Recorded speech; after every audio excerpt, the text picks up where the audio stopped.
Mais mes parents ont grandi en étant des fans de hockey, en étant des fans de baseball. Donc le soccer, c'est un peu un sport inconnu. Fait que, tu sais, dès le jeune âge, réussir au soccer, c'était pas possible nécessairement. Qu'est-ce que ça prend comme ADN de devenir un capitaine? Ça prend quelqu'un qui est capable de voir les deux côtés de la médaille. Autant dans une défaite, de voir les côtés positifs que les côtés négatifs. Tu sais, tu veux être un capitaine, mais si tu lead pas, par exemple, ça donne pas grand-chose. Là, t'as vu un autre monde total. Ouais, finalement, j'ai décidé d'aller en Europe. Puis t'as appris Ouais. de toutes les skills que tu pouvais apprendre. Là. Même si t'as 10 ans, 11 ans, 12 ans, les joueurs là-bas, c'est une question de vie ou de mort. Là. Oui, c'est très jeune, puis les joueurs là-bas sont pas salariés nécessairement à cet âge-là. Mais eux, ils ont en tête que, oui, je joue avec les 10 ans, mais mon but, c'est de me rendre en équipe première, en équipe professionnelle, pour gagner un salaire, puis de faire ça de ma vie, tu sais. Tandis que moi, j'avais pas cette mentalité-là. Fait que c'est là que ça a été quand même un gros choc pour moi, là. Est-ce que tu t'imaginais, quand tu regardes en arrière,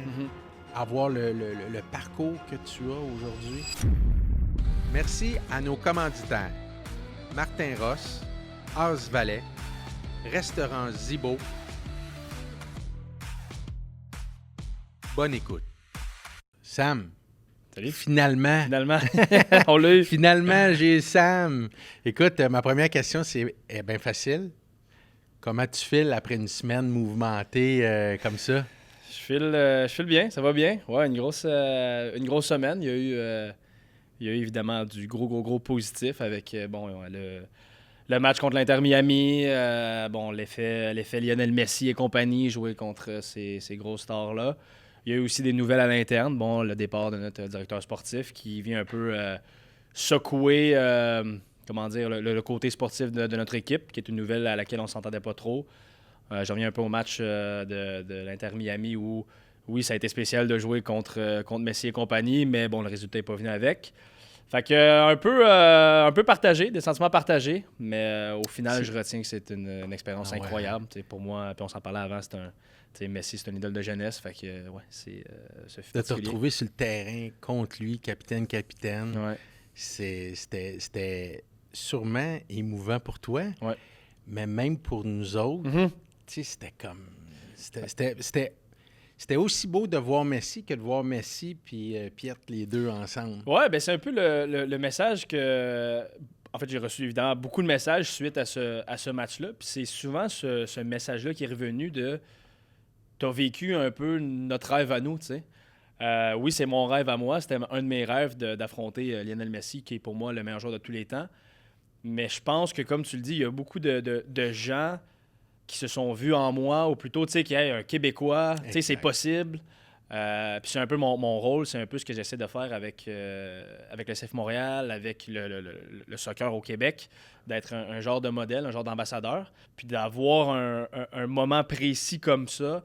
Je pense que ça l'a fait du bien aux gens, autant les gens qui étaient au stade, les gens qui le regardaient à la maison, de dire « Wow, OK, un petit gars de chez nous peut jouer contre le meilleur de tous les temps. » Fait que, ouais, c'est un moment assez spécial, mais comme tu le dis, pour d'autres personnes aussi. Mais tu le fais bien, Sam, tu le fais bien parce que je pense que ton humilité fait de toi une personne accessible, puis une personne où ce que les gens se voient, puis te suivent énormément. Merci. T'as un parcours qui mérite d'être...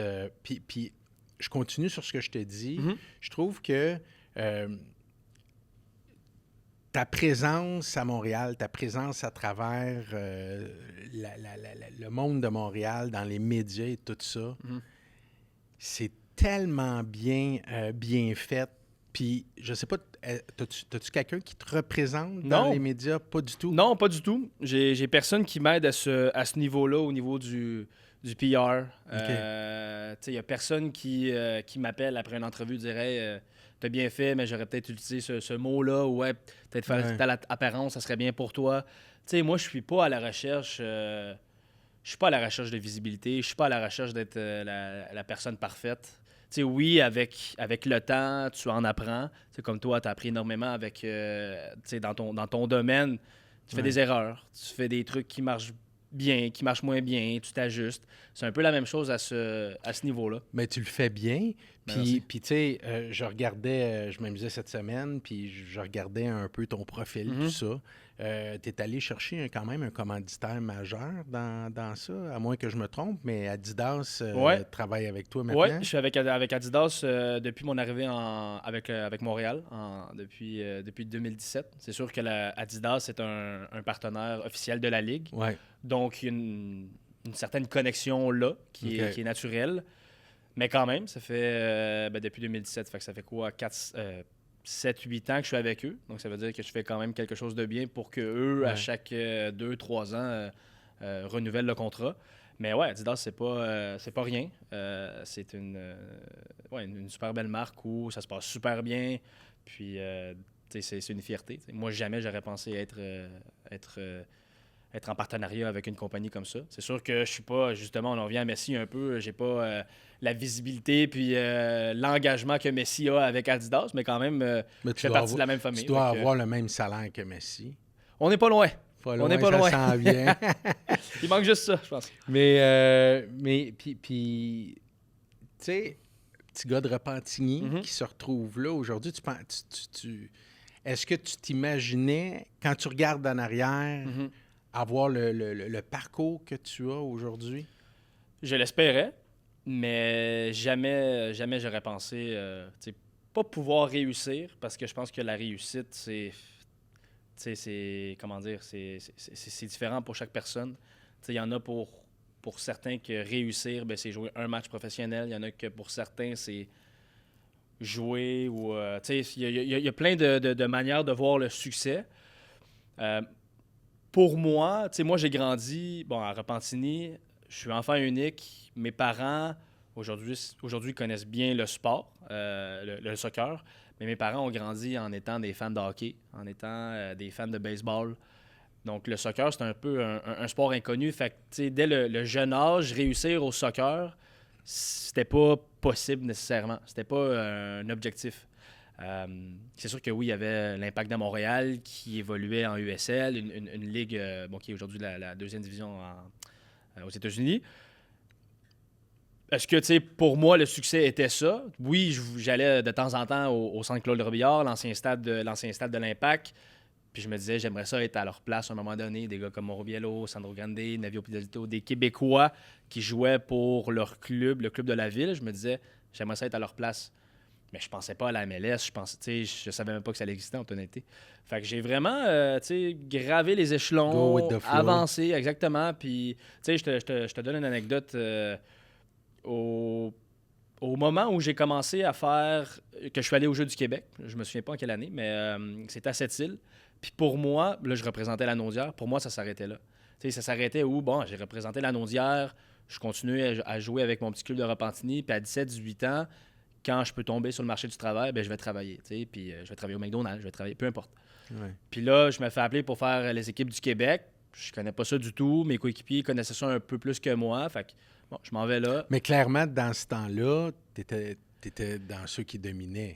J'étais bon, mais sans plus. Je sortais pas du lot. Je faisais ce que j'avais à faire. J'écoutais. J'étais super discipliné, comme un peu aujourd'hui. Mais c'est ça, c'était tellement de l'inconnu que j'étais vraiment ouvert d'esprit. Fait que j'étais comme, on va y aller, puis on va voir qu'est-ce que ça donne. Finalement, on fait les équipes du Québec. Pour moi, dans ma tête, ça s'arrête là. Ah, ben là, t'es appelé pour aller faire l'équipe du Canada U17. Ah, je connais pas ça. Bon, OK, on va aller là. Puis là, finalement, quand t'es un peu plus dans le milieu, tu commences à comprendre qu'il y a l'équipe du Canada, puis il y a MLS, il y a les ligues européennes. Fait que c'est comme ça que j'ai développé un peu mes connaissances dans ce sport-là. Mais c'était beaucoup de l'inconnu pour moi là, quand j'étais plus jeune. Là. Puis il y a une personne qui a fait un changement de ce que j'ai compris pour toi, Lynn Beauregard. Ouais. C'est quelqu'un qui était dans le soccer, exactement. Dans le coin de Boisbriand. Oui, exact. Lynn Beauregard, ça a été... en fait, elle, c'était l'entraîneur de l'équipe de Boisbriand, contre qui, moi, quand j'étais à Repentigny, je jouais contre. Puis à un moment donné, on est rentré en contact, puis elle m'a demandé est-ce que tu aimerais venir jouer pour moi. Tu sais, c'est pas au niveau professionnel, mais quand même, c'est bon, OK, tu fais un échange de ville. Fait que là, tous les entraînements que je fais à côté de chez nous, que ce soit. Là, t'as quel âge? Là? J'ai 13 ans. OK. Fait que, tu sais, je me fais recruter dans un centre. Ouais. J'étais pas le seul aussi. c'est sûr que c'est flatteur. Puis finalement, j'ai décidé d'aller là. Il y avait d'autres joueurs aussi avec qui je m'entendais super bien, qui étaient aux équipes du Québec avec moi, qui ont décidé de faire le switch. Fait que j'ai dit, je vais aller à Boisbriand. Puis c'est elle qui avait un contact en France avec le FCMS, quelqu'un dans l'académie, dans le centre de formation. Puis finalement, elle a joué un gros rôle dans le sens où c'est elle qui m'a amené un peu en France à faire cette première essai-là. C'est elle qui m'a fait découvrir le football européen, le soccer, un peu plus sérieusement. Parce que, comme je disais, pour moi, au Québec, si tu arrives à 16, 17, 18 ans, puis c'est fini. Ah non, c'est ça. Là, il y a quelque chose d'autre. Là, c'est elle qui m'a lancé là-bas. Vu un autre monde total.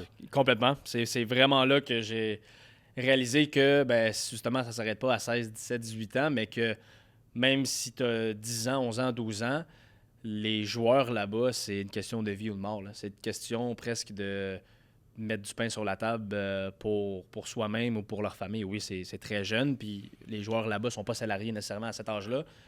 Mais eux, ils ont en tête que oui, je joue avec les 10 ans, mais mon but, c'est de me rendre en équipe première, en équipe professionnelle pour gagner un salaire puis de faire ça de ma vie, que ce soit ma profession. Tandis que moi, j'avais pas cette mentalité-là. Fait que c'est là que ça a été quand même un gros choc pour moi. Là. Ouais, exact. C'est là que tu as affronté la vraie compétition. Ouais. Puis tu as appris ouais. de toutes les skills que tu pouvais apprendre. Là. Surtout des skills niveau humain. Tu sais, l'adaptation, là, c'est sûr, c'est en France, ça parle la même langue. J'étais bien encadré, j'étais dans un centre de formation avec tous les étrangers. Donc, j'avais pas nécessairement à être hyper autonome, mais tu sais, je faisais l'école à distance avec mon école de Montréal. J'allais à Antoine de Saint-Exupéry, je faisais tout à distance. Donc, tu sais, c'est de la discipline d'être en communication avec tes professeurs, faire ça à distance, étudier par toi-même, etc. Mais ouais, ça a été un peu là où j'ai découvert mon côté de il faut que tu sois capable de survivre dans un monde où les gens te veulent pas nécessairement comme coéquipier, mais surtout pas comme ami. Parce qu'eux, ils te voient comme quelqu'un qui veut prendre la place. Exactement. Fait que c'est là que j'ai été un peu déboussolé, débalancé, puis j'ai dû apprendre à vivre avec ça. Là. Wow. Puis là, tu es arrivé en France. Ouais. Tu as fait l'Allemagne après. Ouais. Après ça, tu es allé... En Espagne. Ouais. Fait que 2 ans en France. Après ça, j'ai fait 2 ans en Allemagne, à Düsseldorf. Là, c'était moins pire parce que je savais un peu c'était quoi vivre seul, dans le sens où, OK, là, je comprends la game, je comprends comment ça marche le football européen, que c'est un peu plus sérieux de ce à quoi je pensais ici au Québec, au Canada. Le calibre était plus fort là-bas. Bassin de joueurs encore plus gros. Fait que t'as plusieurs joueurs qui viennent à l'essai, puis c'est tout le temps une question de « mais moi, je vais prendre ta place ». Tu sais, en Allemagne, ça parle anglais, oui, mais j'ai appris l'allemand, j'ai dû apprendre l'allemand. Première année, je vivais dans une famille fermée d'accueil qui était bien. Deuxième année, quand j'avais 17 ans, famille d'accueil, c'est fini. Trouve-toi un appart, trouve-toi un auto, va faire ton épicerie, mets du gaz. Tu sais, tous ces trucs-là que tu as à faire dans une langue complètement différente de celle du français, même de l'anglais. Fait que ça a été aussi une grosse période d'adaptation. Les Allemands, là, c'est très générique, mais un peu plus froid, robotique. C'est des machines. Plus d'entraînement par jour, des fois là-bas, comparément à ce que j'avais en France. Fait que ça aussi, ça a été une autre période de « wow, OK, je suis encore en phase de... Je me développe en tant que joueur, oui, mais surtout en tant que personne. J'apprends à me connaître aussi. » Fait que ça a été particulier. Puis c'est ça. Après ça, en Espagne, où ça a été un peu plus relax. Je pense que... La vie était belle, là. Ouais, la vie était belle, là, en Espagne. Ça, j'ai vraiment adoré. J'ai pas grand-chose à dire de négatif. Ça a été un peu plus relax. Mais ça va avec le fait aussi que j'étais plus vieux. J'avais un peu plus d'expérience sous la cravate. Fait que ça, j'ai vraiment aimé. Là. Ouais. Tu retournerais-tu vivre en Europe? Oui, j'aimerais en Espagne. Ça serait en Espagne. Si j'avais une place à vivre, ça serait là. J'y suis retourné en 2019, donc juste avant la pandémie, avec ma conjointe, où on s'était rencontrés. Qui est québécoise. Oui, québécoise. Mais rencontrée en Espagne. Oui, exactement. On se connaissait depuis longtemps. On avait perdu un peu contact. Puis c'est elle, à un moment donné, on est rentré en contact. Puis elle me dit hey, je vais en Espagne, je sais que tu y vas. Je sais que tu es là, tu habites là plutôt. Ouais. Fait que là, j'ai compté quelques menteries. J'ai dit je connais bien l'Espagne, c'était des questions, nanana. Finalement, ça a donné qu'il est venu me voir pendant C'était une pas semaine. des menteries. Non, mais... C'était opportuniste. Exactement. J'ai sauté sur l'opportunité qui s'est présentée devant moi. Fait qu'on s'est comme re-rencontrés là, parce qu'on se connaissait déjà avant. Puis, c'est ça. Est venu me voir en 2014. 2019, on est retourné plutôt ensemble là-bas. Puis là, avec notre garçon de 3 ans et demi, on envisage peut-être à y aller à la fin de l'année ou l'an prochain.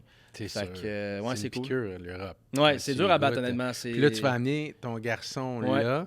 Mais Exact. je t'avertis, à l'âge qu'il a, si tu l'amènes là, tu risques de le perdre éventuellement parce qu'il va vouloir retourner là. Possiblement, ce J'en qui est sais correct, parce que va falloir qu'il retourne avec nous, parce que là, il est encore trop jeune. Je sais que toi, ton gars, il joue à hockey En Autriche. En Autriche, exact. Ouais. Fait que c'est pas tout de suite la séparation. Moi, je Non. sais justement que cette séparation-là avec mes parents Exact. a été super difficile quand je suis parti à l'âge de 14 ans. Surtout en tant qu'enfant unique, ben eux, ils perdent leur bébé de la maison. Puis ça aussi, c'est un choc. C'est un choc pour moi, mais pour eux, tu te retrouves du jour au lendemain avec la maison, puis un bruit, puis c'est tranquille, c'est dur. Puis ça, tu peux peut-être plus en témoigner que moi. Non, mais toi, comme enfant unique aussi, là, tu sais, tes repères, là, tu te retrouves là. Comme parent, moi, j'ai 3 enfants, mais c'est le dernier. Fait que la maison est vide, pareil Exact, comme tes parents ont vécu. Fait que ça, c'est un autre truc. On va voir. Mais là, mon gars, je sais pas s'il est dans le soccer. Là, on l'inscrit pour cet été. Il aime bien jouer au hockey, dans le garage, des trucs comme ça. On va y aller. Cool. Puis là, tu pars de l'Espagne, tu t'en viens à Montréal. Ouais. Puis là, je lisais dans un article de la presse, puis j'ai trouvé ça guerrier pas mal. Tu as rencontré à l'époque qui était l'Impact. Ouais. Puis, à défaut de ne pas être nécessairement le vendeur puis faire le pitch du siècle, tu leur dis, ben moi, je veux retourner en Europe, puis reprends-moi si je me trompe. Ben, ouais, en fait. Si je me trompe, puis là, t'es reparti, puis t'as dit, ah non, faut que je les rappelle. Ça, c'était avant de partir en Europe. OK. Avant de partir en Europe. Fait que OK. c'était à l'âge de 13-14 ans, où j'avais rencontré. C'était l'Impact, en fait, c'était l'Attaque de Trois-Rivières, qui était leur club école, leur équipe réserve. Puis j'avais rencontré, c'était Philippe Lafroy à l'époque, qui était l'entraîneur avec Olivier Brett, qui travaille à RDS maintenant. Puis on s'est rencontrés dans une des salles au Stade Saputo. Fait que tu sais, ça aussi, c'était impressionnant. Wow, le stade, tu sais, c'est cool. Et je sais pas s'il essaie de m'impressionner, quoi que ce soit. Puis tu sais, il me pose comme question, c'est quoi ton rêve? Puis tu sais, moi, mon rêve, c'était jouer pour l'FC Barcelone, aller en Europe, jouer en Ligue des Champions, etc. Tu sais, la grosse affaire, là, un peu, les rêves un peu, pas naïfs, mais très, très, très, très lointains. Fait que je pitch ça, puis mon feeling que j'ai eu, c'est leur réponse a été, ben nous, tu sais, on veut des joueurs qui veulent jouer ici à Montréal, que leur but, c'est de jouer pour l'équipe première, l'Impact de Montréal. Fait que, ben, on va se laisser là-dessus, pense à tes affaires, puis finalement, j'ai décidé d'aller en Europe. Mais ça, c'était quand j'avais, 13-14 ans. Puis quand ils sont rentrés en contact avec moi en 2017, j'avais 21 ou 22 ans. Là, j'ai dit, je pense que je suis rendu là dans ma carrière, mais surtout au niveau personnel, j'ai la chance de revenir à la maison. J'avais ma conjointe qui était ici, mes parents.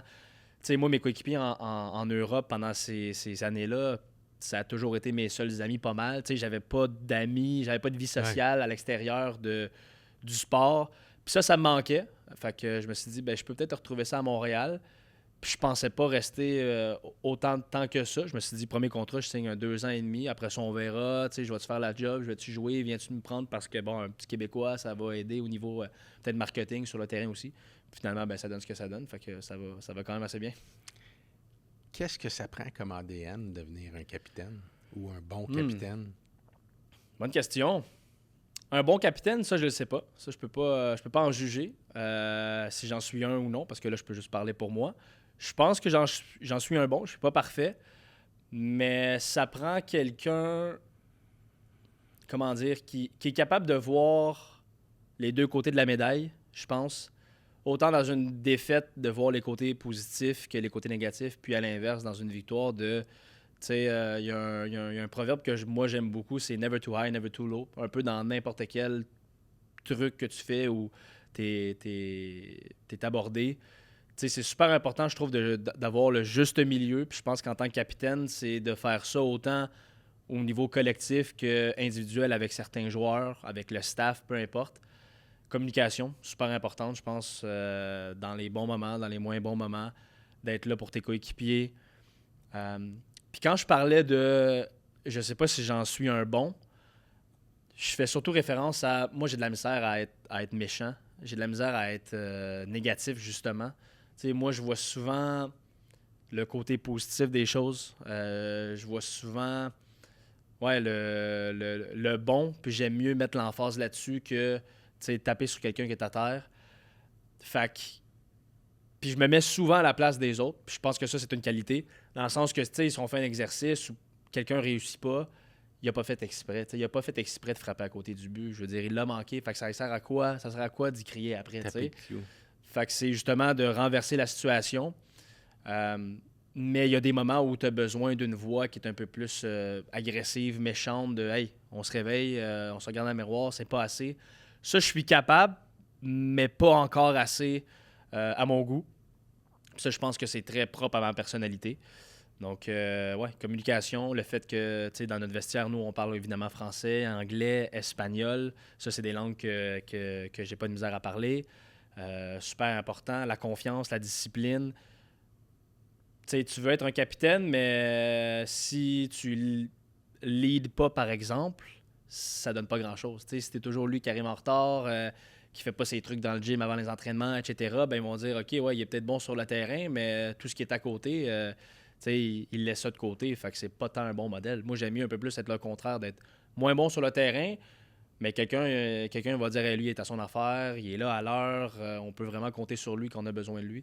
Puis ça, c'est quelque chose, je pense, qui me représente. Fait que, ouais. Ben, c'est ce qu'on ressent. On n'est pas dans la chambre des joueurs, mais Mm-hmm. ce que tu expliques, c'est quand même universel. Puis c'est une description qui reflète le sport dans son entier. Parce que le hockey, moi, je le vois aussi comme ça. Mais je pense que, pour ajouter là-dessus, pour être un bon leader, il y a un côté aussi naturel. Je pense pas que tu peux imposer à quelqu'un d'être un leader. Hey, soit capitaine, soit... Il y en a qui l'ont pas. Fait qu'il y a ça aussi. Faut que tu l'aies un peu dans ta personnalité de vouloir être un modèle, un leader un peu. Puis il y en a dans mon équipe que tu leur demandes, hey, aimerais-tu ça être capitaine? Tout le monde pense que capitaine, c'est la grosse affaire, puis pas pour tout le monde. Puis si tu mets la mauvaise personne en tant que capitaine, ben là, tu vas plus tirer l'équipe vers le bas qu'à l'inverse. Fait que moi, je pense que je l'ai un peu naturellement par ma personnalité de communicateur, de vouloir un peu parler à tout le monde de positivité, mais il y en a qui l'ont pas du tout, puis c'est bien correct. Là. Il y a souvent des parallèles, puis moi, je l'ai appris dans le monde du sport, dans le hockey précisément, mais je le dis souvent, puis je me répète, comme entrepreneur, puis dans une entreprise, si tu veux être un bon leader, laisse faire les résultats, prends soin de ceux qui sont responsables des résultats. Exact. Ouais. Puis ce que tu viens de décrire, ben tu prends soin de tes joueurs. Exact. Parce que ça sur le terrain. C'est de faire attention aux petits détails. C'est sûr, moi, je suis pas président d'une entreprise. Là. Si je suis capitaine d'une équipe, mais dans une entreprise... Mais directement, tu es le président de l'équipe.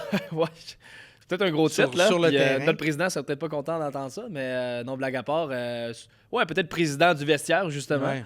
Mais, tu sais, Puis il y a tellement de parallèles à faire, justement, avec le sport puis la business. Puis on pourra se rasseoir un moment donné puis en jaser. Puis faire non. 3-4 épisodes, ben il n'y a pas de trouble. On s'en va là, mais oui, on en fera 3-4. Oui, certainement. Mais, tu sais, un président ou un CEO, peu importe, c'est lui qui voit l'entièreté de la business, mais il faut que tu saches déléguer, il faut que tu saches donner responsabilité, il faut que tu saches faire confiance, justement.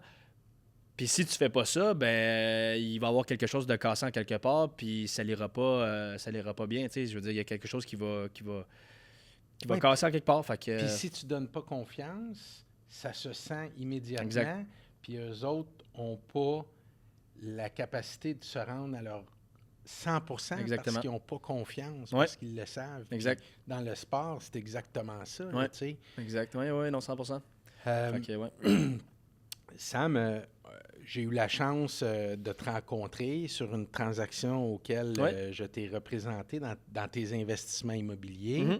Mm-hmm. Les gens ne le savent peut-être pas, mais tu es quand même un investisseur immobilier. Ouais. Mais plus que ça, j'ai vu quelqu'un qui veut investir, qui investit, mais qui a une passion aussi dans l'immobilier à investir. Ouais, c'est un truc qui me passionne vraiment. C'est un peu, je le vois comme mon side job, dans le sens que, tu sais, c'est facile de dire j'aime investir, mais c'est pas aussi simple que ça. Non. Puis tu le sais mieux que tout le monde, que personne.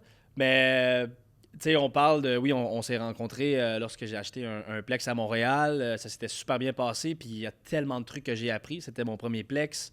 Il y avait beaucoup de rénovations à faire. Tu sais, acheter quelque chose, c'est pas juste tu l'achètes, tu payes l'hypothèque, puis merci, bonsoir, tu le revends dans 10, 15, 20 ans. C'est plus complexe que ça. Puis j'ai eu la chance d'être super bien épaulé par toi, par Michelot, qui nous a aidés là-dessus aussi. Mais ouais, non, c'est quelque chose qui me passionne parce que d'un côté, comme je dis, c'est un peu mon échappatoire de ma job Ouais. de day-to-day Ce qui d'être est important, joueur de foot. Oui, exactement. de sortir de ça des fois. Ben, c'est super important au niveau mental de faire d'autres trucs pour te sortir un peu de cette bulle-là, de ce quotidien, cette routine-là. Fait qu'il y a ça. Tu sais, oui, j'ai des passions, j'aime d'autres sports, le golf, tout simplement passer du temps avec ma famille, etc.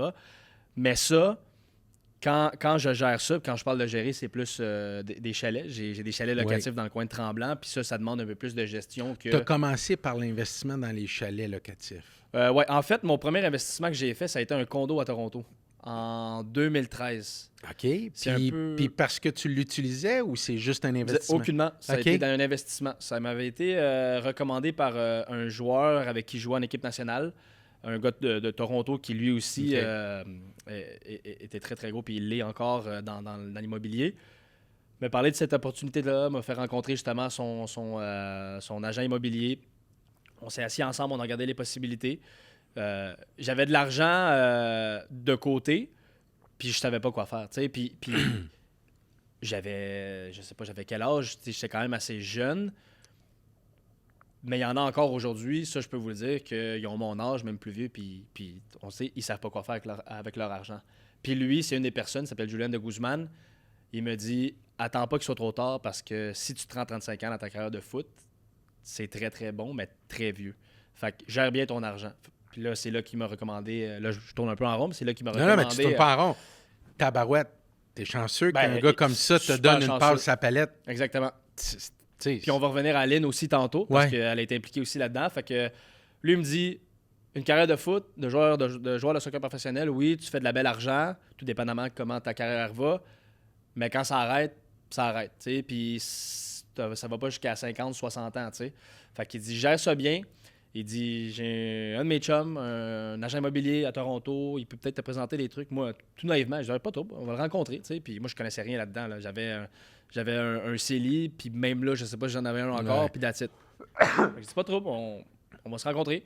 Finalement, on me présente cette opportunité-là, un condo en préconstruction.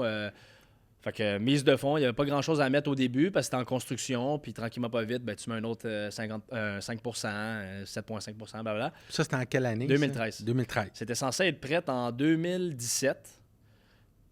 Puis, dans le fond, la mise de fonds qui était 20%, j'ai mis 10% plus ou moins à la signature en 2013, puis il fallait que je mette l'autre 10% à la fermeture, à la fermeture quand c'était prête en Ouais. 2017. Finalement, on arrive en 2017, pas prête. Mais tu sais, moi, j'avais pas l'idée d'habiter là. C'était, je vais l'avoir, quand ça va être prête, je vais le louer, puis that's it. Puis là, finalement, en 2017, pas prête. 2018, 2019. Finalement, il a été prête en janvier 2021. Fait que là, je mets l'autre 10%. Je me souviens, on me dit, hey, c'est prête. L'agent il me dit, mets le 10%, j'ai les clés, qu'est-ce que tu vas faire avec? Là, j'ai dit, ça vaut combien? La valeur, ça vaut quoi? Puis, au niveau du loyer, qu'est-ce qu'on peut aller chercher? Là, il me dit, ben ça vaut tant. Puis, au niveau Bonne du question. loyer, ça vaut tant.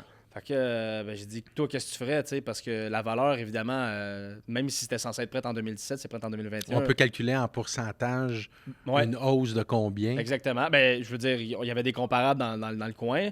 Fait on avait estimé que, par exemple, ça allait valoir 400 000 en 2017. Puis finalement, il me dit ça vaut 525 000. Je dis, ah, OK. Fait que là, il dit, ben, si tu veux le louer, tu pourrais le louer à puis peut-être faire un 50, 100 $ par mois. Qu'est-ce que tu veux faire? Je t'ai dit, mets ça à vendre tout de suite. On s'en débarrasse, entre guillemets. Fait que dans le fond, le condo, je l'ai eu pendant le temps de mettre le 10% de la mise de fonds, mettre ça en vente, passer chez le notaire, je l'ai eu peut-être 2 semaines. Fait que ça a été ma première transaction immobilière. Fait que là, tu as goûté J'ai goûté à ça. Puis tu t'es dit, OK, il y a quelque chose à faire là-dedans, c'est Exactement. sûr. Mais entre-temps, en 2018, justement, à l'île Beauregard, elle achète un chalet au lac supérieur, un spa house. En fait, elle en avait un que j'ai eu la chance de visiter. J'ai vraiment adoré le produit. Un chalet, 2 étages avec spa, sauna, tu sais, très scandinave. Puis en 2018, elle me dit, il y a 2 terrains, il reste un terrain. Est-ce que ça t'intéresserait? Puis je venais d'arriver à Montréal, fait que j'ai dit, ben là, je pourrais avoir quelque chose ici à Montréal. Elle me dit, nous, on en achète 2, on fait de la location court terme. Là, elle m'explique un peu la patente, c'est quoi Airbnb, là. Finalement, j'ai dit, j'embarque. Fait que ça a été ma deuxième transaction immobilière / premier chalet. Ouais. Fait que ça a été mon premier chalet location court terme. Fait que, C'était dans le time. Tu sais, tout est une question de timing. Ouais. On en parlait tantôt. Mais c'était un bon timing parce que la pandémie, les chalets, écoute, c'était prêt dans ce temps-là, puis tu le louais. Oui, exact. Ça a été 12 prêt mois en par année. 2019. Ouais. Puis, fait qu'on a loué ça. Même, non, excuse, je l'avais acheté en 2017, ça a été prêt en 2018. Fait qu'on, tu sais, 2018, 19, même début 2020. On louait ça. Ça allait super bien. T'sais, ça aussi, t'en prends de fil en aiguille, t'apprends à gérer ça. T'sais, c'est un autre game, comme je parlais, d'un condo, d'un complexe, peu importe. Puis, fait que ça, j'ai vraiment aimé ça. Là, la pandémie frappe. Finalement, moi, ma conjointe était enceinte. Nous, les activités avec l'impact, c'est terminé. La location, c'était plus possible vraiment. Puis, il y avait personne qui se déplaçait, évidemment. Fait que je dis à ma conjointe, je dis, on va aller au chalet, on va aller s'installer. Mais moi, je pensais que durant la pandémie, les locations, c'était comme en feu. Là, pendant ça l'a arrêté. OK. Tu vois, nous, quand ça l'a frappé, on a eu... c'était quoi? C'était février, mars? Parce qu'on est allé passer un genre de 2 mois et demi, 3 mois au chalet. C'était notre maison. On était là avec notre chat, ma conjointe. Meilleur scénario. C'était idéal. L'espace vert, moi, j'avais un programme d'entraînement à faire. J'allais courir dans la forêt, dans la trail. Fait que c'était super bien.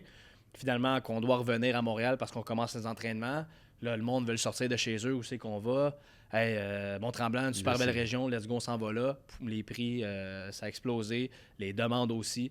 Fait que ça a été super bon pour la business. Puis évidemment, bon, les prix pour l'immobilier en soi. Tu l'as encore? Oui, lui, je l'ai encore. Ouais. Cool. Fait que lui, je l'ai encore.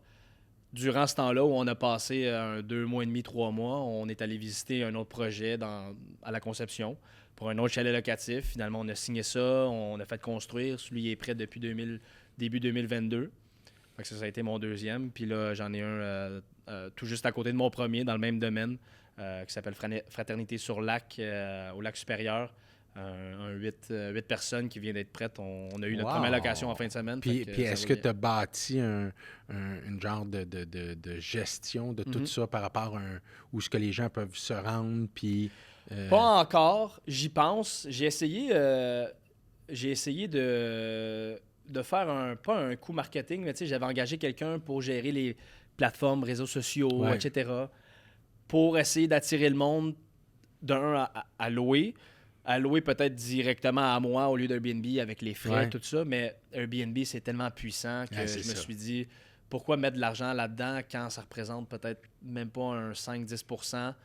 Fait que je me suis dit, enlève ce frais-là qui est quand même dispendieux. Enlève ce frais-là, puis laisse Airbnb gérer ça. Puis ça, c'est quand j'en avais 2.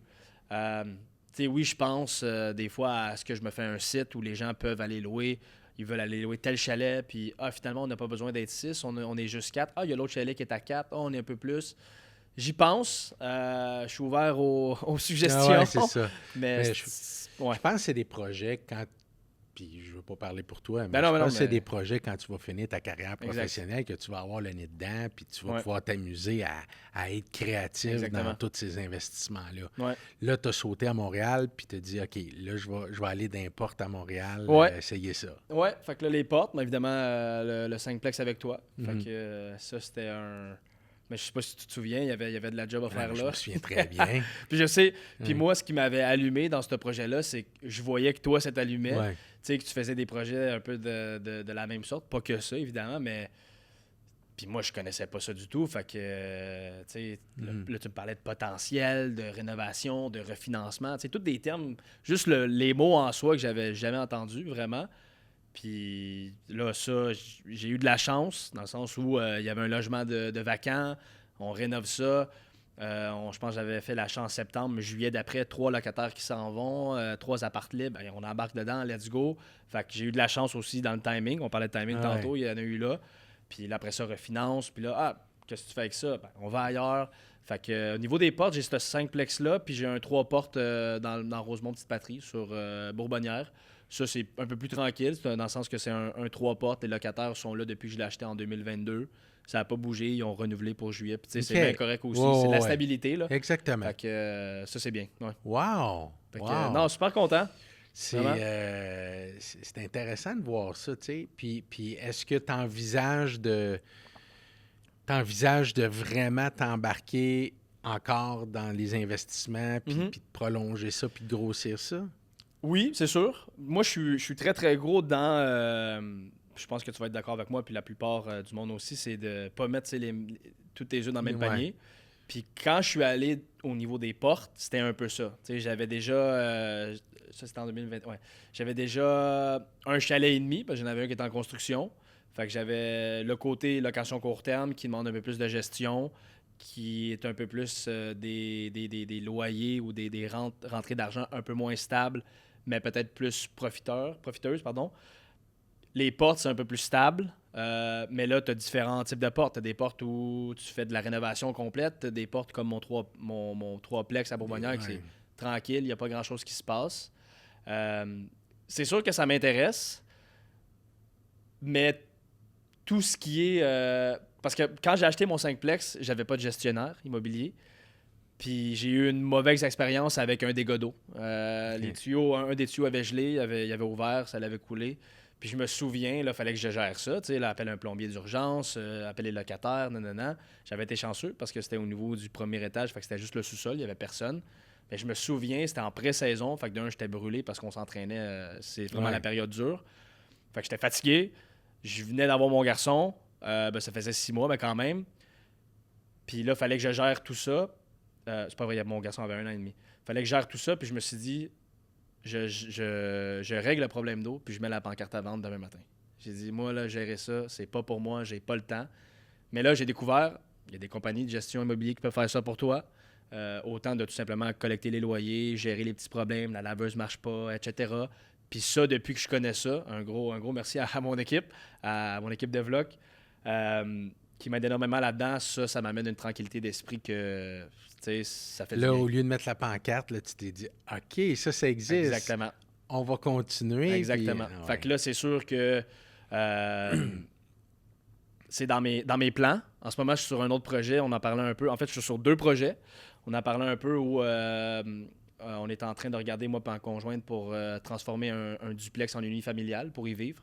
Dans Villeray, un coin où on aime vraiment. Fait que là, on est là-dessus. Puis sinon, avec un de mes très bons amis, un ancien entraîneur de soccer qui me coachait au sport-études avant, puis d'autres gars de l'Assomption, une gang de l'Assomption, on est en train de faire la paperasse puis tout ça pour bâtir un aréna justement à l'Assomption. No way! Ouais, je viens de penser à ça, ça vient de... Ah ouais, mais là, by the way, là! Non, mais j'ai pensé à ça parce que j'entendais il y a quelques jours à la radio, puis je pense qu'il y a des articles qui sont sortis, le manque d'aréna, surtout dans cette région-là. Fait qu'on est là-dessus. Fait que, wow! Ouais, ça, c'est un à autre projet. Construire. Ouais. OK. Puis vous avez le terrain? On a déjà le terrain. On a déjà le terrain. On est en train de voir avec la ville, mais tout pas mal a été approuvé de ce que j'ai compris. Moi, c'est pas moi qui gère le dossier. Non. Je suis vraiment investisseur passif.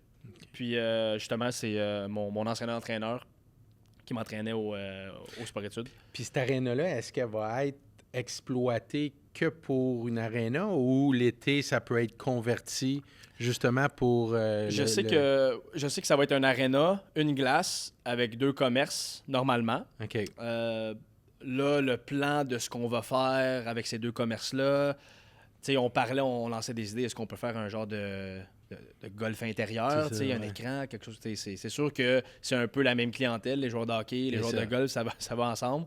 Fait que, on est en train de voir tout ça, mais c'est ça. Moi, je suis très reculé par rapport à ce projet-là où on avait un montant à mettre. Tu sais, moi, ça m'a super parlé parce que d'un, c'est un peu dans mon coin, l'Assomption Repentigny. C'est avec du monde avec qui je m'entends super bien. C'est un de mes meilleurs amis, Olivier Papineau, qui m'a amené ce projet-là. Nicolas Saint-Cyr, c'est lui qui s'occupe de toute la paperasse, qui m'a entraîné quand j'étais jeune. Fait que c'est comme... C'est vraiment un projet super intéressant. Je sais qu'il y a un manque aussi à cette place-là. Fait que c'est quasiment une primeur que tu nous Ouais, ben amènes. j'en parle pas à grand monde parce qu'on dirait que je l'oublie, tu sais. Parce que j'ai tellement les mains dans les chalets, les plex un petit peu plus tranquilles que là, on l'oublie, mais ouais. Mais moi, ce que j'aime de ton profil d'investisseur, tu fais vraiment le tour du cadran. Tu as le principe d'investissement du condo. Ouais. Après, tu étais dans le chalet. Là, tu as fait les immeubles à revenus. Puis là, tu t'en vas dans le commercial. Exact. Ouais. Puis tu sais, souvent, les gens qui veulent commencer à investir vont nous poser la question, tu sais, par quoi je devrais commencer? Ouais. Comme investisseur, tu peux pas t'écrire ta ligne puis décider. Faut que tu sois dans le timing. Exact. Faut que tu le sentes. Ouais. Faut que tu t'entoures du bon monde. Puis à un moment donné, il faut que tu sautes dans le bateau. Ouais. Puis ce que j'entends de ton circuit, c'est exactement ce que tu as fait. Oui, exact. Ben, tu vois, le premier 5plex qu'on avait acheté quand tu m'avais épaulé là-dessus, ça, c'était vraiment une transaction où je me suis dit, j'ai pas ce type d'investissement-là. Puis je me suis dit, je vais aller voir ça a l'air de quoi. Tu sais, oui, c'est quand même un 5plex, puis... Qui est quand même un investissement majeur. Très majeur. J'aurais pu aller dans du duplex, dans le 3plex, mais c'est sûr que... Exactement. C'est sûr qu'en parlant, justement, on s'en était parlé par l'entremise de Michelot, tout ça, de... Tu sais, c'est quoi le best? C'est quoi le best, évidemment, avec le budget que tu as, puis avec justement le profil d'investisseur que tu as. C'est quoi le meilleur move? T'sais, puis encore aujourd'hui, je me pose ces questions-là. Tu sais, j'aurais pu, pas facilement, mais mon premier chalet, je l'ai acheté à un super bon prix. La pandémie a explosé, a fait exploser les prix. Puis je pense que en 4 ans, le prix avait doublé. Puis les locations allaient super bien, donc tout se payait tout seul. J'aurais pu dire, mais moi, je vais accumuler 10 chalets, puis... Mais tu sais, c'est pas si facile que ça parce que, bon, il y a la question du financement, tout ça.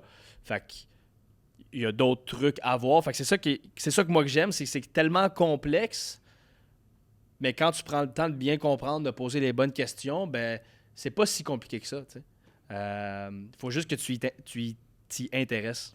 Mais c'est pas tant compliqué pour une personne comme toi, parce que quand je lisais ton profil, il y a une chose que j'ai beaucoup aimée. Ce que tu donnes comme conseil à n'importe qui, c'est l'écoute. Ouais.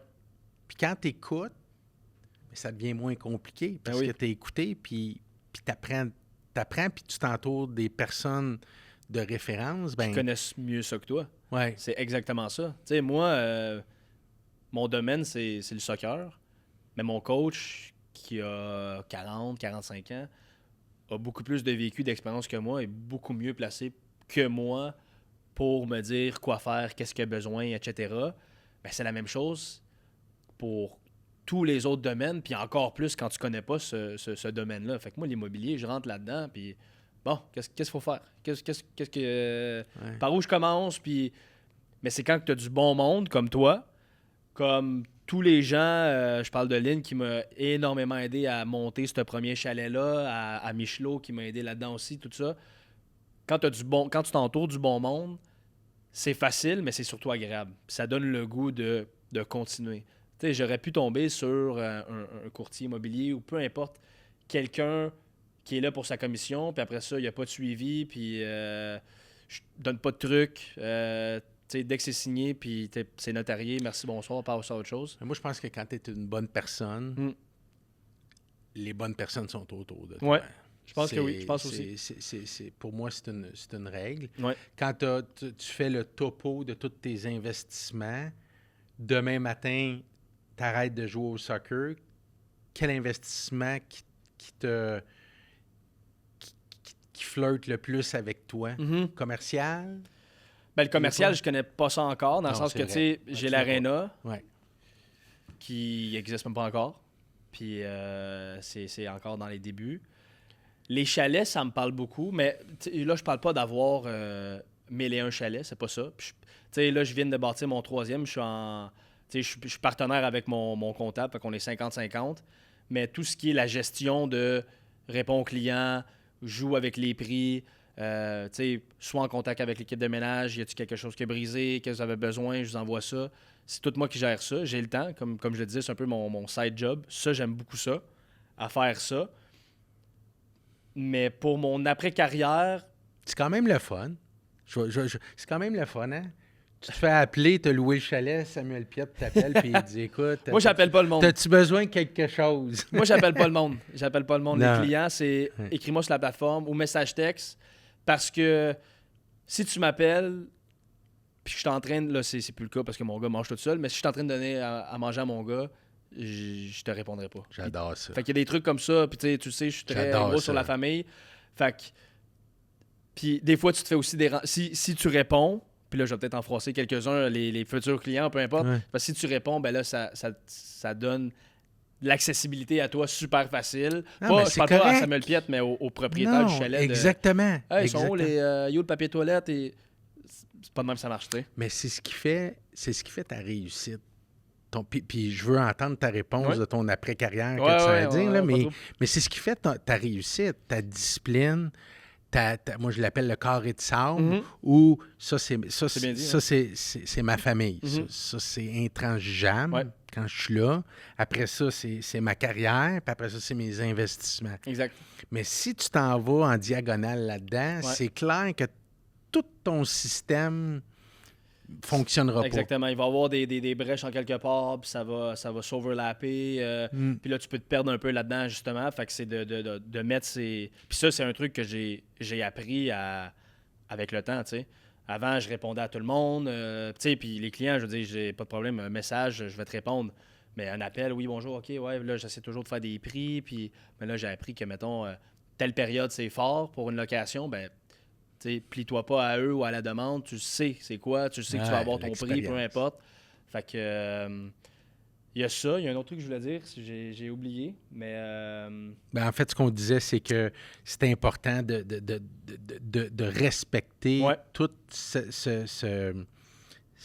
comment on pourrait appeler ça... tout cet aspect-là de carré de sable, puis de segments, puis de ne pas passer à travers. Non, mais j'avais une petite anecdote. Tu parlais de Samuel Piette t'appelle pour les chalets. Ouais. Ça m'est arrivé je dis 95, c'est peut-être 98% des gens qui louent les chalets. Oui, je les ai sur mon réseau social. Tu vois, sur Instagram, il y a les 3 chalets, peu importe. Alors, vous voulez avoir un chalet à louer de Samuel Piette, il faut aller sur ses réseaux sociaux. Oui, aller sur les réseaux sociaux, c'est dans les liens. Mais ce que j'allais dire, c'est qu'il y en a qui louent à travers la plateforme Airbnb, comme les autres clients que j'ai. Puis bonjour, donnez-moi vos coordonnées, je vais vous envoyer un courriel, blablabla, pas de trouble, j'envoie ça. Puis en passant, est-ce qu'il y a moyen d'avoir une petite signature? Tu vois que le monde sont un peu gênés, ils s'essayent, c'est bien correct, j'ai pas de problème avec ça. Mais ça fait bizarre parce que ça part super professionnel. Tu me loues un chalet, je te donne les informations, merci beaucoup en passant. Il y a toujours... Fait que ça, c'est drôle. Ça arrive des fois, mais très, très rare. Mais en fait, les fans de Montréal... Je pense que c'est des gens respectueux. Ah, énormément. C'est des gens super respectueux. Autant sur les réseaux, messages, peu importe. On parlait de... Bon, on vient d'affronter Messi puis l'Inter Miami. Plein de messages, aucun négatif. Puis c'est comme ça vraiment à l'année longue. Mais encore plus en personne où, justement, si tu es au restaurant avec ta famille, il n'y a personne vraiment qui vient me voir pour... Hey, je peux-tu te déranger? Ça arrive quand c'est le bon moment. Les gens savent reconnaître ce moment-là. Fait que ça, c'est super apprécié. Mais en même temps, j'ai tellement été à la place de peut-être ces partisans-là ou moi, puis là, je me mets à la place de mon garçon que, tu sais, moi, comme je disais tantôt, j'allais au centre Claude Robillard, je voyais ces joueurs-là, puis c'était mes idoles, je voulais faire comme eux. Puis si j'avais la chance d'avoir un autographe, un ballon, quelque chose... j'aurais tout donné pour. Fait que je sais c'est quoi ce feeling-là. Fait que si vous me voyez ou quoi que ce soit, n'hésitez pas, venez me voir, ça me fait plaisir.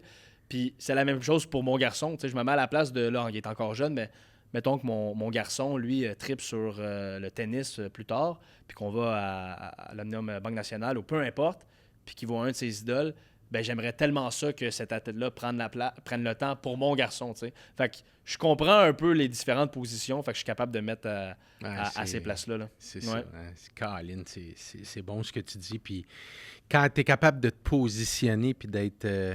d'avoir autant d'empathie avec les gens, ben, ça se fait automatiquement. Ouais. L'après-carrière. L'après-carrière. On parlait d'immobilier, puis tu disais l'après-carrière.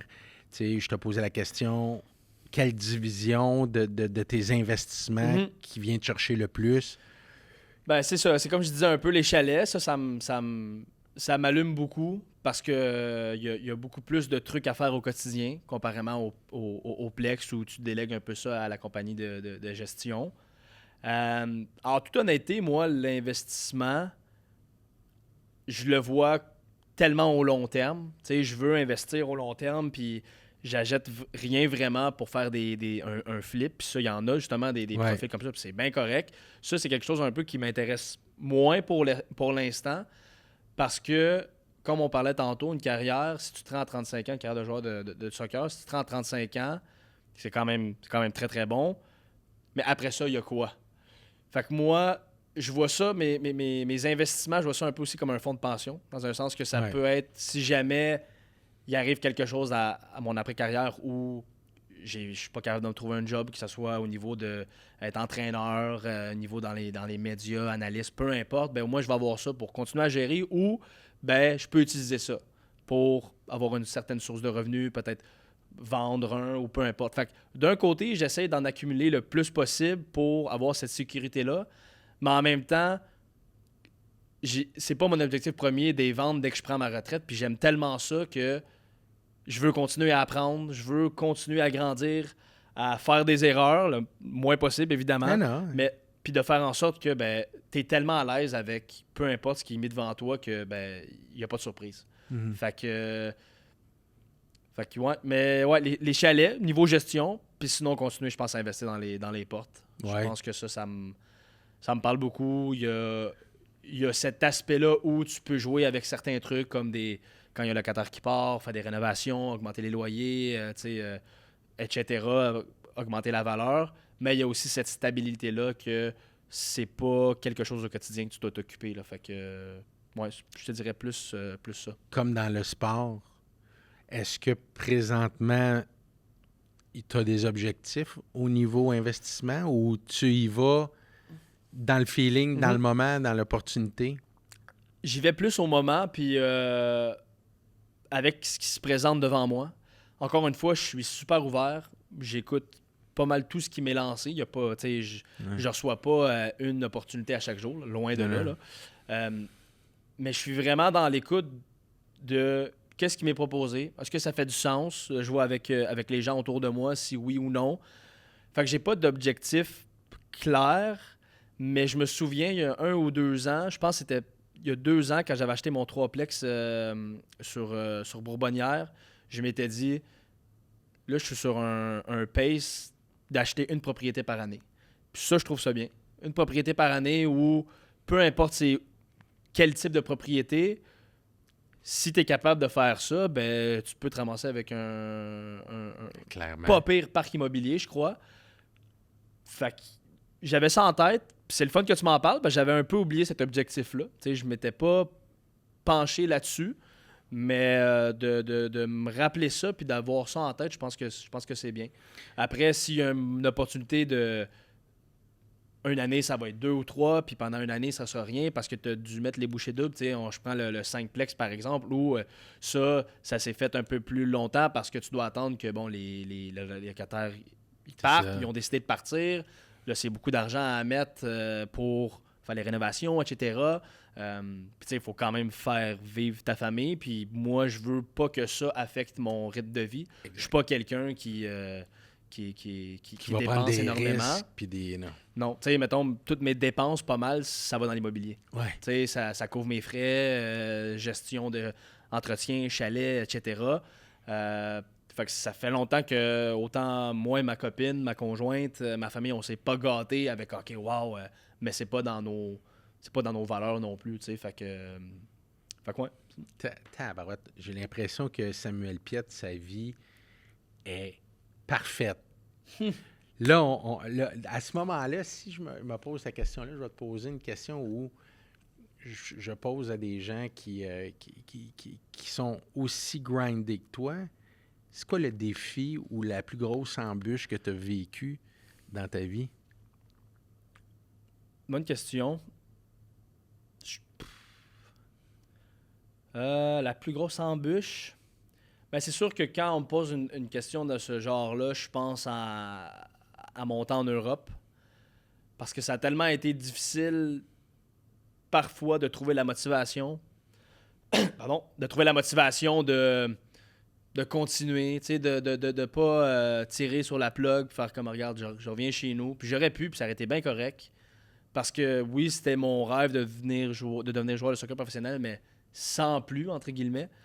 Fait que, mais trouver la motivation avec toutes les comme on parlait, les autres menaces autour de toi qui veulent pas que tu prennes leur place. Ben, pas nécessairement d'apprendre la langue, mais de te débrouiller dans un pays comme l'Allemagne où c'est un peu plus froid. Là, je parle pas du climat, évidemment, là. Non. Mais froid au niveau de la personnalité. Plein de trucs comme ça. Mais sinon, le plus dur ou un autre truc qui a été dur, je pense, c'est d'être constant. D'être constant. Parce que, tu sais, là, je reviens avec ce que je disais. La motivation, c'est un peu plus dur en Europe, tandis qu'ici, je l'ai. Tu sais. Je l'ai dans le sens que si tu prends un pas de recul puis tu regardes ce que tu as ou que tu es, tout simplement, tu es comme, aïe, je suis tellement choyé, je suis tellement chanceux. Oui, j'ai travaillé pour, mais quand même, tu sais, je suis là, je suis à Montréal, je joue pour ma ville. Tu sais, je suis capitaine, mais même si je n'étais pas capitaine, même si je jouais pas autant que je joue, j'ai la chance de jouer au soccer, qui est ma passion. C'est un sport. Tu sais, moi, je sauve pas des vies. Puis je gagne ma vie avec ça. Ça n'a pas de bon sens. C'est incroyable. Là. Fait que, il y a juste ça. Mais la constance, c'est ce qui est difficile, je pense, dans le sport. Tu sais, je suis pas au niveau de Messi, loin de là. Mais je pense que j'ai un certain niveau, certain talent qui est reconnu ici au Québec. Puis de faire ça année après année, OK, tu performes une année où, tu sais, en moyenne, sur un match, tu es capable de le faire encore après, puis après, puis après. Puis tu sais, c'est ma 8e année cette saison avec Montréal. Puis je suis encore là, tu sais. Dans le sens que je joue encore. On a changé beaucoup d'entraîneurs. Il y a eu beaucoup de changements dans le club, mais tu sais, un entraîneur aurait pu facilement dire, ben moi, c'est pas mon style de joueur, c'est pas mon type de joueur. Excuse-moi, mais on passe à autre chose, tu sais. Fait que ça fait... Quand je suis arrivé à Montréal en 2017, premier contrat, 2020, deuxième contrat, 2022, fait que ça fait quand même 3 contrats qu'on me donne. Fait que tu sais, je pense que pour renouveler ces contrats-là, comme on parlait avec Adidas, ben faut que tu fasses quelque chose de bien. Puis je pense que c'est ça qui est dur dans le sport, c'est la régularité de la marchandise. Tu sens-tu que maintenant, aujourd'hui, tu as le contrôle sur ta constance? Oui et non. Oui, parce que je suis beaucoup plus serein avec mes performances, dans le sens où avant, je voulais être celui qui performe le plus, je voulais être le meilleur de mon équipe. Je veux l'être encore, mais si je connaissais un mauvais match, là, ça m'affectait énormément. Ça l'affectait. Bon, j'avais pas d'enfant à l'époque, mais tu sais, mon cercle d'amis, je sentais que j'étais peut-être pas pareil, tandis qu'aujourd'hui, je suis capable justement de dire, hey, fais partie de la job, t'as connu une mauvaise journée au bureau. Ça l'arrive. Exactement. Ouais. C'est sûr que ça t'affecte un peu, beaucoup moins par contre. Fait que je suis beaucoup plus serein avec ça. Puis on dirait que je sais un peu plus c'est quoi une bonne performance par rapport à une mauvaise performance. Tu sais, il y a des fois où tu joues un match, puis tu penses que tu as mal joué, puis là tu vas voir sur les réseaux sociaux, puis le monde dit que tu as bien joué. Fait que c'est là que tu réalises. Ou ça peut être tout simplement ton coach qui dit... Toi, tu penses que tu as mal joué, puis ton coach vient te voir. Hey, gros match, t'as fait ça. Puis là, t'es comme, OK, j'ai pas évalué mon match de la même manière. Fait que. Puis l'inverse, est-ce que ça t'arrive? Oui, ça l'arrive. Oui, 100%. Toi, tu te dis que j'ai bien joué. Puis... Ça, c'est plus rare. Ouais. C'est plus rare parce que. Autant où, comme je parlais tantôt au niveau de la personnalité, j'aime ça voir. T'es sévère envers toi. Ouais. Puis je pense que c'est une bonne chose. Puis je pense que tout compétiteur ou toute personne qui veut vraiment réussir dans un domaine est comme ça, je pense. Tu es toujours la personne la plus sévère avec toi. Tu analyses tes matchs, oui, OK, ou peu importe le domaine, ça se passe bien, mais qu'est-ce que j'aurais pu faire de mieux? Tandis que quand tu as un mauvais match, ben là, tu sais que tu as mal joué, puis c'est comme, OK. Puis moi, j'ai pas de problème à la critique. Si j'ai connu un mauvais match, on va faire du vidéo, peu importe. Qu'est-ce que j'ai mal fait, ça. Ça t'arrive-tu de douter? C'est plus rare. C'est de plus en plus rare maintenant. Avant, je doutais beaucoup, justement, à cause que j'étais plus jeune, moins d'expérience. Est-ce que si je fais ça, ils vont penser ça? Puis est-ce que si je dis ça, ou peu importe. Là, c'est aujourd'hui, j'assume tellement ce que je fais puis ce que je dis. Puis si ça te plaît pas, encore une fois, si je fais quelque chose sur le terrain puis que ça plaît pas aux entraîneurs puis qu'ils vont me le dire par après, pas de problème, coach, je m'excuse, tu sais. Puis je pense qu'un comportement comme ça, pas choque, mais surprend encore plus qu'une personne. Hey, pourquoi t'as fait ça? Ouais, c'est parce que... Puis là, tu rentres dans l'argumentaire, puis t'essaies de te backer, de donner des excuses, puis ça peut... ou des raisons plutôt, puis ça peut durer 1-2 minutes, tandis que si tu dis, t'as raison, coach, qu'est-ce que tu veux qu'ils disent? Ah, ben, parfait, c'est bon, on passe à autre chose. Puis au final, même si toi, tu penses que t'as raison, ben, t'as pas besoin de laisser savoir au coach que tu penses que t'as raison. Fait qu'on move on, puis... Capitaine. Ouais. T'es un vétéran. Ouais. T'as la nouvelle génération qui rentre. Mm-hmm. Qu'est-ce que tu trouves de la nouvelle génération qui arrive? C'est quoi la différence entre, je vais dire, ta génération puis la nouvelle génération comme joueur? Comme joueur, je trouve que la nouvelle génération, les plus jeunes, sont beaucoup plus libres dans le sens où tu les vois sur le terrain, puis un gars de 19 ans peut faire ou essayer de faire des choses qu'un vétéran fait. Ce qui est une bonne chose, je pense. Les jeunes n'ont pas froid aux yeux, pas peur d'essayer des trucs. Tandis que moi, quand j'arrivais avec les plus vieux, ben, je marchais les fesses serrées, puis je parlais pas à grand monde, puis c'était quasiment, je lavais pas leurs souliers, mais pas loin. Ça, je pense que c'est une génération en haut de moi où cette génération-là, c'était les plus jeunes, amener les ballons, puis parlaient pas. Puis est-ce que cette génération-là vous empêchait de grandir ou de vous donner la confiance qu'aujourd'hui la relève a? Peut-être. Je pense qu'il y avait Sans critiquer. Oui, mais ouais, c'est une super bonne question. Peut-être parce que justement, avec un comportement comme ça fait en sorte que tu te sens un peu moins libéré, tu te sens un peu plus pogné, moins libre d'expression, autant à niveau verbal que avec le ballon ou peu importe. Fait que oui, mais en même temps, je pense que ça nous a amené une certaine discipline, un certain sérieux que peut-être cette nouvelle génération-là a moins ou est moins acquise, je pense. Je suis d'accord, puis pas en tant que joueur de soccer, parce que je ne le suis pas, mais moi, je vois la nouvelle génération d'entrepreneurs arriver et tout ça. Puis comme personne... Ben, comme personne aussi. Tu sais, je pense que les plus jeunes, étant donné qu'on est un peu plus souple avec eux, autant sur le terrain que dans le vestiaire ou peu importe, ben ça se sent un peu plus à l'aise, ça a un peu plus confiance en eux. Puis c'est correct, puis c'est bien normal. Puis je pense que c'est ça maintenant, parce que tu vois les meilleurs joueurs. Tu sais, aujourd'hui, tu regardes les meilleurs joueurs du monde, ça n'a pas 30, 31, 32, ça a 21, 22 ans. C'est incroyable. Fait que tu sais, nous, avant, c'était pas nécessairement ça, tu sais, encore moins la génération avant nous. Fait que t'as pas le choix de respecter ça non plus, tu sais. Fait que d'un côté, faut que tu les remettes à leur place de temps en temps parce que toi, t'as pas appris comme ça. Mais en même temps, je suis pas de cette école-là de dire, ben moi, j'ai grandi comme ça ou j'ai appris de même, faut que ça soit de même. T'es ouvert d'esprit. Faut être flexible, je pense, ouais. Ouvert d'esprit. À l'écoute, encore une fois. Sam, t'es un excellent ambassadeur pour le monde de Montréal. T'es un excellent entrepreneur. Puis je sais que t'es un excellent papa, puis mari, puis gars de famille. Pour moi, c'est vraiment un honneur de t'avoir reçu, puis de prendre de ton temps, puis de ta générosité pour nous le partager. Merci beaucoup. Un grand merci à toi, vraiment. Merci. Je sais qu'on a essayé à maintes reprises de pouvoir faire ça. Vraiment content. Vraiment. Merci. Merci, Sam. Merci à toi, Jess. Martin Ross est un expert hypothécaire. Il est animé par la passion d'accompagner les individus dans la concrétisation de leurs projets immobiliers. En plaçant l'empathie au cœur de son approche, il travaille à vos côtés pour élaborer une stratégie personnalisée répondant à vos besoins financiers et objectifs à long terme.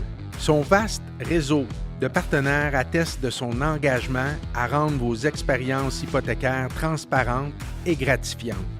Collaborer avec Martin Ross, c'est opter pour un conseiller compétent et déterminé à transformer vos ambitions immobilières en réussite concrète. Photographie, vidéo, visite virtuelle, vidéo immobilière, Asvalet est votre partenaire de succès. Il travaille main dans la main avec les courtiers pour garantir que leurs propriétés captivent l'attention. Leurs médias sont de la plus haute qualité, assurant que chaque listing attire et retienne l'attention. Au-delà de la technologie, ils comprennent l'importance d'un service client de premier ordre et c'est ce qu'ils s'engagent à offrir à chaque étape. Pionniers de la technologie de la réalité virtuelle, ils adoptent les innovations pour garder une longueur d'avance dans le secteur immobilier. Une seule adresse pour tous les besoins de mise en marché d'un courtier, simplifiant ainsi le processus et garantissant que chaque mandat se démarque. Leur capacité à s'adapter rapidement aux nouvelles tendances et besoins du marché font de eux un allié inestimable pour tous les courtiers. Les restaurants-bars Zibo proposent une cuisine de type californienne haute en saveur et en couleur. Inspirés par l'art de vivre de cette région de nature exceptionnelle, leur menu se décline en autant de plats concoctés avec virtuosité par leur brigade de passionnés. Salades, pizzas, pâtes, grillades, poissons et succulents desserts, tous font la belle part aux ingrédients frais et sont présentés pour le plaisir des yeux. Couronnez votre expérience gourmande avec leur carte de vin sélectionnée pour tous les goûts. Goûtez à l'expérience Zibo, une aventure 100% québécoise.